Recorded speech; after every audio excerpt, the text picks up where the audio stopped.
À Bokeh, ils sont 4154 candidats à affronter cette évaluation de fin d'année. Le complexe Filira de Bokeh a été choisi pour le lancement de la première épreuve en présence des autorités de la préfecture. Fodeouma Kamara, Salifo Lifoussissi. C'est à 8h30 que l'enveloppe de la première épreuve d'économie pour les sciences sociales et l'anglais pour les sciences mathématiques a été ouverte dans ce centre de complexe Filira de Bokeh. Pour mener à bien cet examen national, le préfet de Bokeh a prodigué des sages conseils aux candidats allant dans le sens du bon déroulement de cette évaluation dans la préfecture de Bokeh. C'est cet examen qui vient sanctionner une période longue d'études, c'est-à-dire la période du primaire, du secondaire et du lycée, disons, et du secondaire. Maintenant, ça va être sanctionné par un examen qu'on appelle le bac et qui va leur permettre d'embrasser chacun de son côté les différents métiers.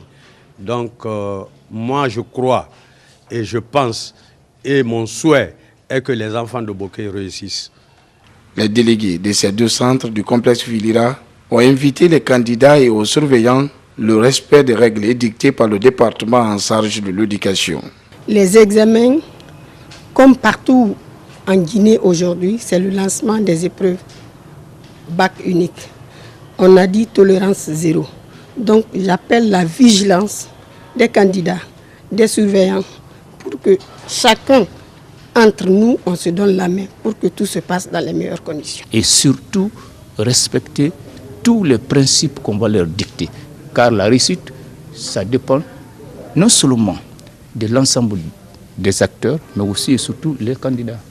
Pour la direction préfectorale de l'éducation, toutes les dispositions ont été prises pour permettre aux candidats les plus méritants de passer en classe supérieure. Je compte entièrement sur l'esprit critique des élèves et leur capacité, leurs compétences pour affronter ces examens et en comptant sur leurs propres efforts parce qu'ils constituent l'avenir du pays. Les candidats ont des avis partagés par rapport à ces sujets de cette première journée. Les premières épreuves ont été bien passées par la grâce de Dieu. Nous avons fait de nos mieux. On a travaillé ce que nos professeurs nous ont donné à l'école. On a essayé d'appliquer ça là-bas. On a essayé de faire peu. On s'est en tiré.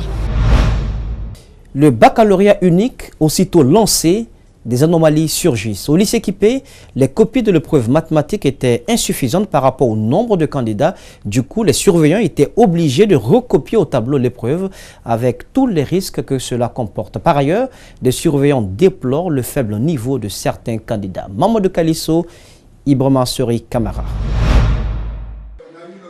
À 11h40, le délégué du centre lance la deuxième épreuve, les mathématiques. Normalement, chaque candidat devrait avoir une copie de l'épreuve, ce pour éviter des erreurs en recopiant le sujet au tableau. Mais sur 17 salles, les copies disponibles ne couvrent à peine les 4 salles. Le délégué est obligé de dépêcher une mission pour chercher les copies complémentaires. Sur 17 salles, nous n'avons que pour 4 salles seulement. Et au niveau de chacune des salles, il y a 30 élèves. Donc voyez-vous ce que ça fait? Donc on est obligé de faire le tirage au niveau, avec même le DPE qui est en train de venir maintenant là, pour essayer de mettre tous les papiers à la disposition des élèves. Mais on va essayer de prolonger de 5 à 10 minutes pour pouvoir récupérer le temps que nous avons perdu par rapport au lancement. En attendant, les candidats doivent se contenter du sujet noté au tableau. Un peu plus tôt, les élèves avaient abordé la première épreuve, l'économie qui porte sur la faiblesse de l'agriculture dans les pays sous-développés. On leur a demandé de citer les causes, les conséquences et de proposer quelques pistes de solutions. Mais apparemment, beaucoup d'entre eux ont eu du mal à s'en sortir. Ces surveillants dénoncent le faible niveau des candidats. Vous voyez un élève de la science sociale, terminale science sociale, incapable de faire une introduction, c'est vraiment pitoyable. Donc je demande au gouvernement de tout faire pour prendre les enseignants qui ont le niveau. Si les enseignants n'ont pas le niveau, ce n'est pas les élèves qui auront le niveau avec le niveau faible. Donc je demanderai au gouvernement de fournir assez d'efforts pour former les enseignants. Les encadreurs, c'est très important. Heureusement, parmi ces lots, il y a une exception, des candidates qui ont cerné l'épreuve. Elles disent être confiantes de ce qu'elles ont fait. certitude que vraiment j'aurai ma moyenne. J'espère 15-16 parce que je suis sûre de ce que j'ai fait. Je l'ai fait en classe, j'ai révisé et j'ai la maîtrise. Avec l'explication du professeur et la révision que j'ai faite à la maison, je crois que j'aurai ma moyenne. Le baccalauréat se tient en 4 jours. Le dysfonctionnement signalé dans ce centre montre quelques difficultés pour les candidats de se faire évaluer dans la sérénité. Encore dans certaines salles, les élèves tentent de communiquer, confient certains surveillants. Le président de la République annonce l'installation de 4 usines de pommes de terre à l'intérieur du pays. Alpha Condé annonce également l'installation des boulangeries modernes. C'était au cours de l'inauguration de la MUFA de Mamou. Al-Senibari, Tierno Sadoba reviennent en détail sur les promesses faites par le président Alpha Condé.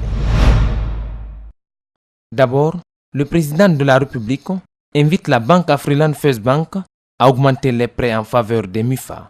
Il sollicite de partir d'1,5 milliard de francs guinéens à 2 ou 3 milliards. D'ailleurs, il promet de leur donner gratuitement des équipements. Première promesse. Moi, je vais mettre à leur disposition les tracteurs et les moissonneuses batteuses gratuitement.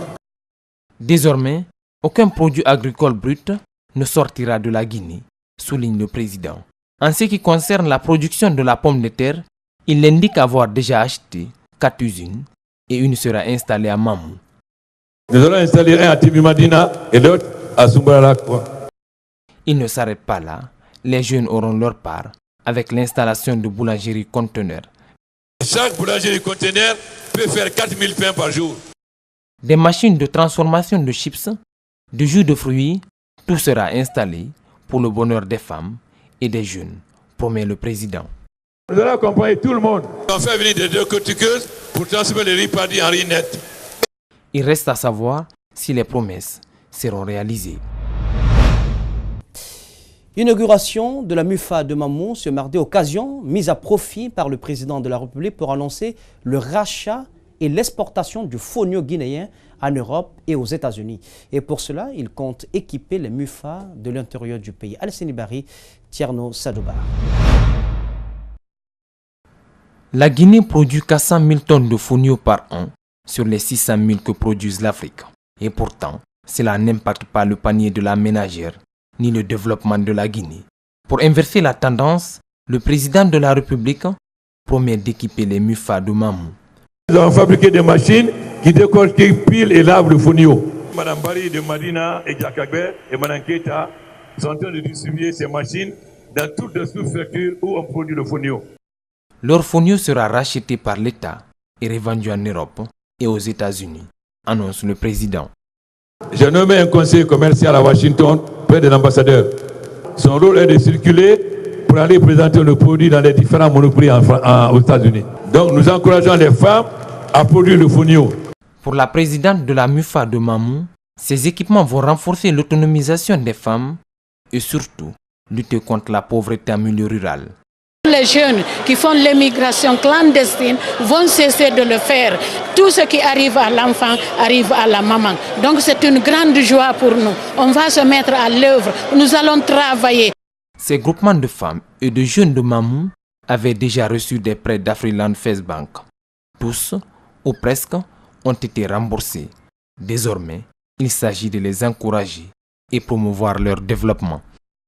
Aussi bien en zone rurale qu'en zone urbaine, les femmes se sont endettées et dans le délai requis, le taux de recouvrement est aujourd'hui de 98%. C'est véritablement quelque chose de très rare dans la microfinance. Je crois que là, Monsieur le Président est loin de se tromper. Le président de la République demande aux populations de mieux s'organiser pour bien les accompagner.